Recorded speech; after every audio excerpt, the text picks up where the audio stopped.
Welcome, everyone. Today we're talking about a subject many of you have asked for in detail: how to thoroughly prepare your home for a crisis so you can safely shelter in place. You're about to learn specific tactics, hacks, and approaches that can turn your house or apartment into a secure haven, even when everything around you seems to be falling apart. If you appreciate this kind of no-fluff information, please subscribe to the channel, hit the like button, and leave your own thoughts in the comments. I also encourage you to explore the tagged products listed in this video. Those items can help you handle anything from short-term power failures to intense, long-lasting emergencies. Now let's open the conversation about why staying home or bugging in might be the safest and most strategic move you ever make. Evacuating certainly has its place, but it's not always feasible. Maybe you have relatives who can't travel easily, or you can't risk being on crowded roads. Perhaps you live in a region where severe storms make evacuation dangerous. Or you might just have so many supplies at home that leaving them behind seems unthinkable. In any case, if you decide to shelter in place, you want to do it well. That means a fortress-like defense for your property, a reliable stock of food and water, effective communication methods, and the practical know-how to thrive even if society grinds to a halt. So get comfortable and let's walk step by step through how you can create a robust, self-reliant bug-in plan. I'd like to kick things off with the heart of all preparedness mindset. It's one thing to have fancy gear or an impressive stockpile. It's another thing to remain calm when you hear ominous noises outside or see social media exploding with panic. Much of successful bugging in comes down to being level-headed under duress.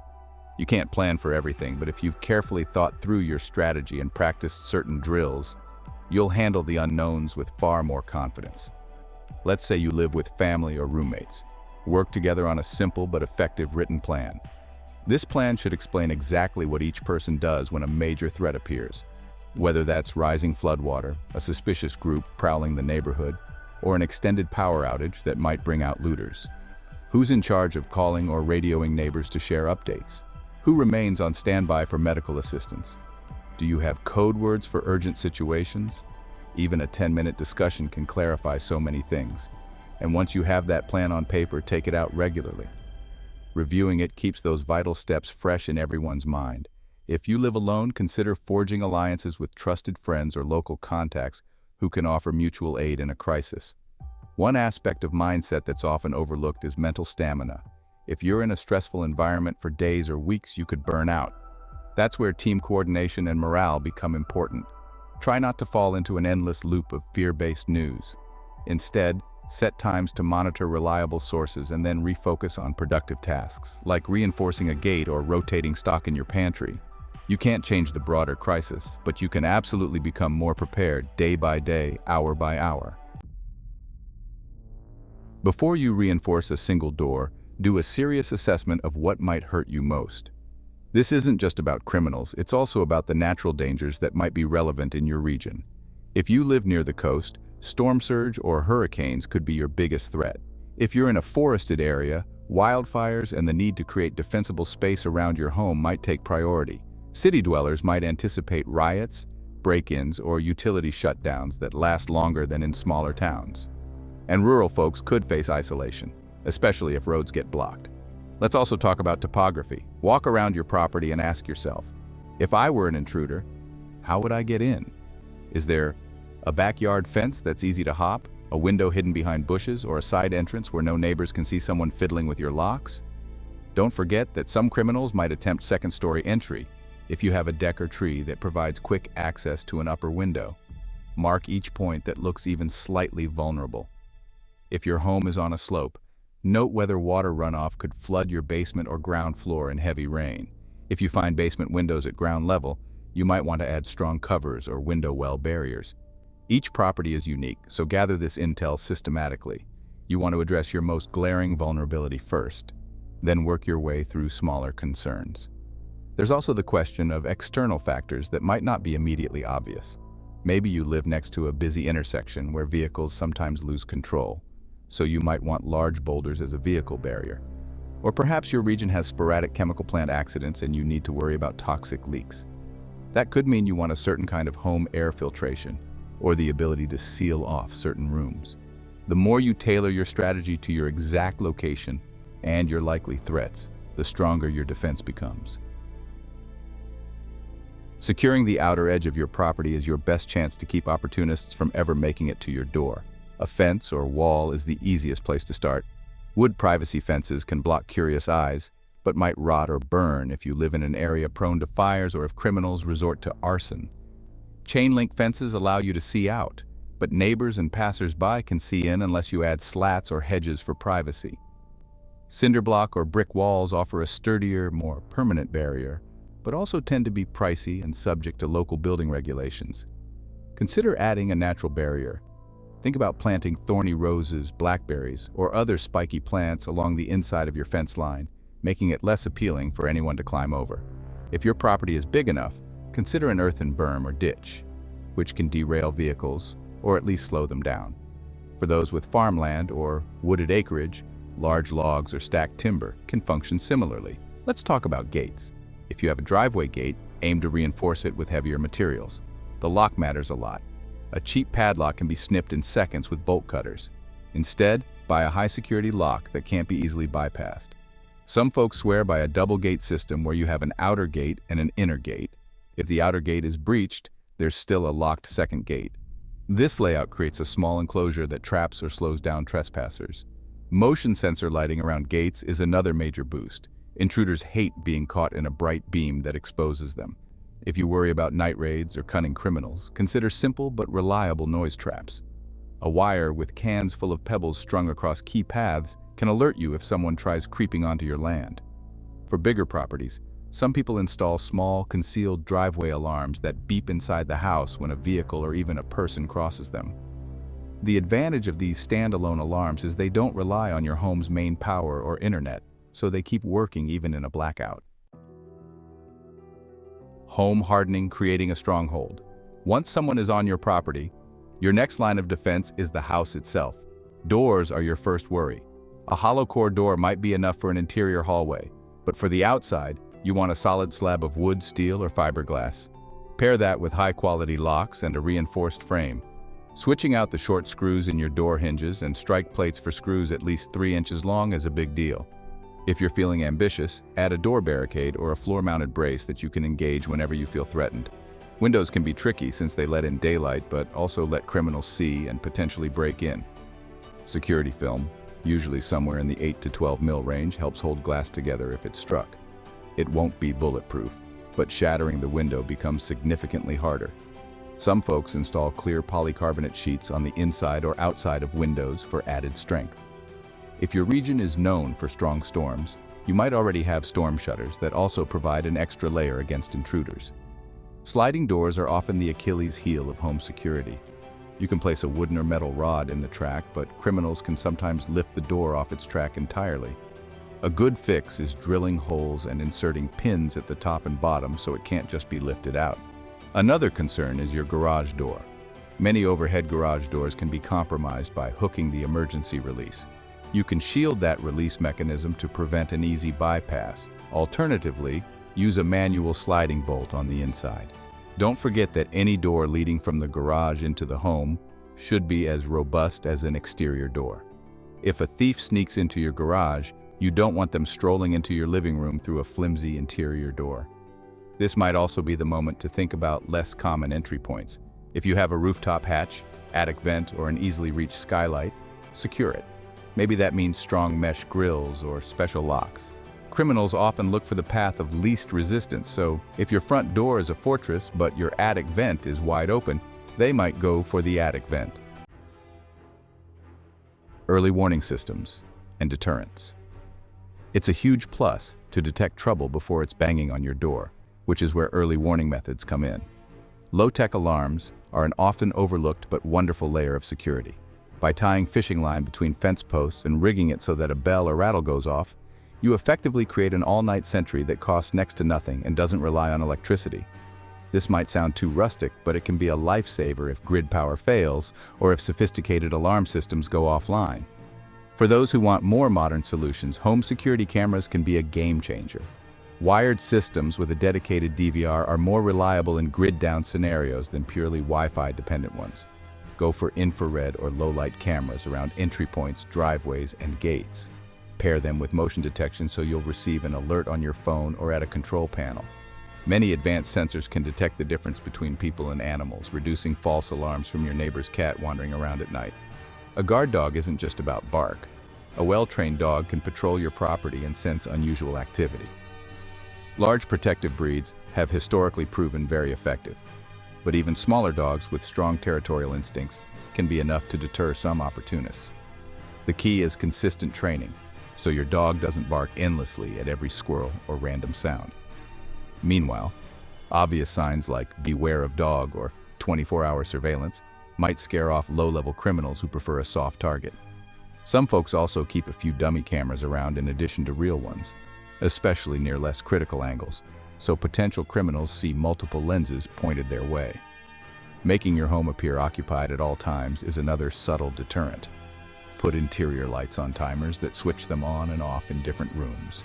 Use a radio on a low volume to mimic people talking. If you're in a major crisis scenario, you might deploy more creative tactics, like placing mannequins or silhouettes in windows. That might sound bizarre, but it can give the impression of more people keeping watch. The point is that intruders can't be sure how many defenders are inside or which windows are actively monitored. Self-defense tactics and considerations. Sometimes deterrence fails and confrontation becomes unavoidable. This is where the legal environment matters. If local laws permit, you might opt for firearms as the ultimate level of defense. A short-barreled 12-gauge shotgun can be devastating at close range.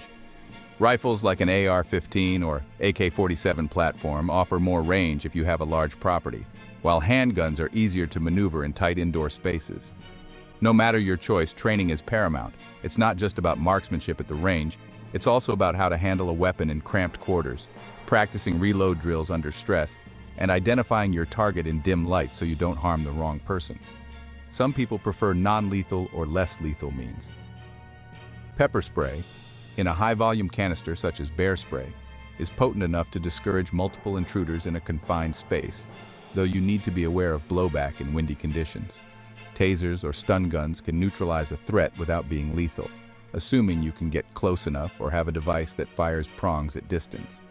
There are also rubber or beanbag rounds for shotguns, though those can still cause serious injury.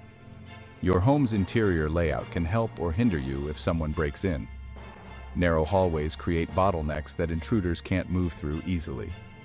Some families reorganize heavy furniture to channel a trespasser's path, ensuring that any movement forces them into a choke point where the homeowner has cover. If your home has multiple floors, you might set up a designated fallback position at the top of the stairs. Having a heavy door or a barricade system in the hallway can buy you extra time to call for help or to prepare yourself mentally for defense. But always keep an eye on where your family members are so you don't create crossfire hazards. In more extreme cases, some people create hidden compartments or small panic rooms. A basic panic room might be a closet with a solid core door that has been bolstered with a second layer of plywood and reinforced hinges. You keep a charged cell phone, a flashlight, some water, and maybe a weapon locked inside.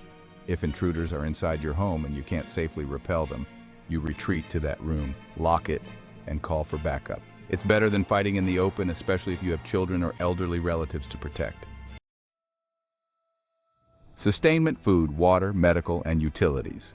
If you're serious about bugging in, you need to prepare for the possibility that your standard utilities, like power, water, and trash removal, could disappear indefinitely. Stockpiling is key, but let's break down the specifics. For water, aim for at least 1 gallon per person per day. But in truth, if you live in a hot climate or have a large family, double that might be safer. Store water in sterilized food-grade containers. Some folks keep a few 55-gallon drums in their garage or basement. A water barrel pump is a handy tool, so you aren't struggling to tip the barrel once it's partially empty. Always label your containers with fill dates and rotate the supply every so often. If you have the option, add a rain catchment system to your gutters, but filter and purify that water before drinking. Food storage can be more diverse. Non-perishables like canned meats, beans, vegetables, and soups are the bedrock of many pantries. Add dry goods like rice, pasta, oats, and pancake mix in Mylar bags with oxygen absorbers if you want a longer shelf life. Freeze-dried foods offer a multi-decade shelf life and are lightweight, though they're pricier than canned goods. Remember to store what you actually like to eat. and rotate it into your regular meals to keep everything fresh. Adding variety can keep morale high, so toss in powdered milk, instant coffee, spices, and some sweet treats or comfort foods. If you're in it for the long haul, growing some of your own food helps replenish your stores, whether that's a small hydroponic setup indoors or a larger backyard garden.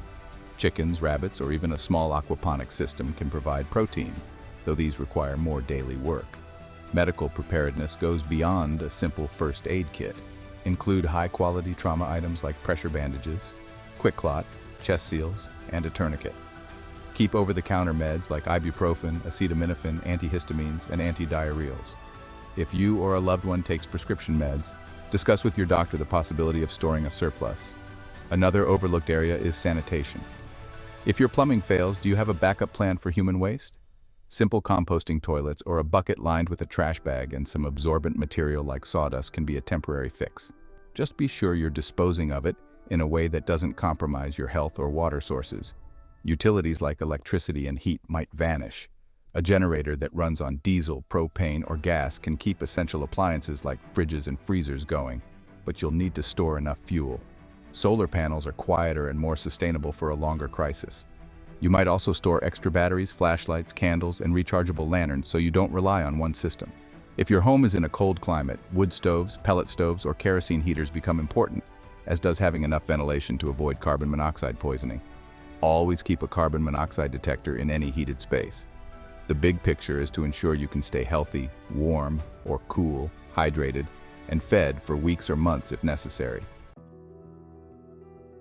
Guard duty, routines, and roles. Having a secure perimeter, a reinforced home, and plenty of supplies doesn't mean you can switch on autopilot once a crisis starts. There is a human component: consistent vigilance. If you believe threats are high, set up guard shifts. Some folks prefer 4-hour rotations, others manage 6 or 8 hours. Choose something that works with the number of people you have, so that the watchers remain alert and don't burn out from sleep deprivation. During a guard shift, that person might do a round every hour or so, checking cameras, walking the perimeter, or looking out second-story windows to see if anyone is roaming nearby. Routines can stabilize a tense household. Have set times to eat, clean, do chores, tend a garden or livestock if you have them, and rotate supplies so you always know what's in your stockpile. If you have kids, this routine helps them feel a sense of normalcy. They might have daily tasks like sorting recycling or feeding chickens. Meanwhile, family members with specialized skills handle more technical tasks. Maybe one maintains the generator, another focuses on communication with neighbors or scanning emergency radio channels for local updates. Regular drills shouldn't end once you feel prepared. Every so often, simulate an intruder event late at night. Turn off the lights. See how quickly you can get your defense in place or how fast everyone can move to a safe room. Alternatively, test a short power outage scenario by actually flipping your main breaker for half a day. That's the best way to discover that your generator won't start, or that your backup batteries for your cameras are dead. These small practice sessions reveal weaknesses before they become life-threatening in an actual emergency. Recovery, rebuilding, and post-crisis lessons. Crises don't last forever. Whether it's a wildfire eventually brought under control, a hurricane that passes, or a breakdown in social order that stabilizes over time, there comes a day when you can exhale. That doesn't mean your job is done. Inspect your property meticulously. If you've weathered a storm, you might have damaged fences or compromised roofs. If you faced intruders, you might have a door that's been tampered with or windows that need replacing. Create a priority list of repairs so you don't get overwhelmed. Go through your stockpiles and note what you used. If you burned through more water than expected, that's a lesson to store extra next time. If your generator guzzled fuel or the solar setup wasn't adequate, that might motivate you to expand those systems. Also, look at your medical kit. If you used bandages, medication, or trauma supplies, replenish them. Don't forget the intangible side. How did the people in your home handle the crisis emotionally? Sit down and talk. Ask what worried them most. What was most comforting, and which parts of your plan felt shaky? The sooner you have these conversations, the more you can refine your overall approach. Don't let normalcy lull you into complacency. A big part of bugging in effectively is continuous improvement. Keep an eye on new technology, fresh tools, or better building materials for reinforcing your home. Maybe you discover new ways to collect rainwater or a more efficient heater that runs on less fuel. Each upgrade is another layer of resilience you can tap into if a future crisis returns. The beauty of a well-considered bug-in plan is that it builds on itself over time. Conclusion. You've now seen exactly how to create a home environment that shields you from chaos outside, whether it's a weather disaster, rolling blackouts, or sudden unrest. A bug-in strategy isn't just about hunkering down with a stack of canned beans. It's about strong fences or walls, reinforced windows, well-thought-out door security, solid early detection, and a wide range of self-defense options that match your legal environment and comfort level. Add to that a robust supply of food, water, medical resources, backup power, and a system of guard rotations and routines, and you have a truly formidable setup. I hope this guide gave you both practical tips and the confidence that you can do this without a massive budget or specialized training. A lot of it is about small, consistent steps, changing out screws in your door frame, adding a second gate, collecting enough water, trying a short blackout drill. Over time, these small enhancements add up to a place where you can feel safe and prepared for a wide spectrum of emergencies. If you found these suggestions valuable, please subscribe to the channel, leave a comment with your own experiences, and hit the like button. Don't forget to explore the tagged products listed in this video because the right tools and resources can upgrade your entire plan. Thank you for watching. And remember that true preparedness is a day-by-day commitment to proactive solutions. Stay safe, stay informed, and I'll see you in the next one.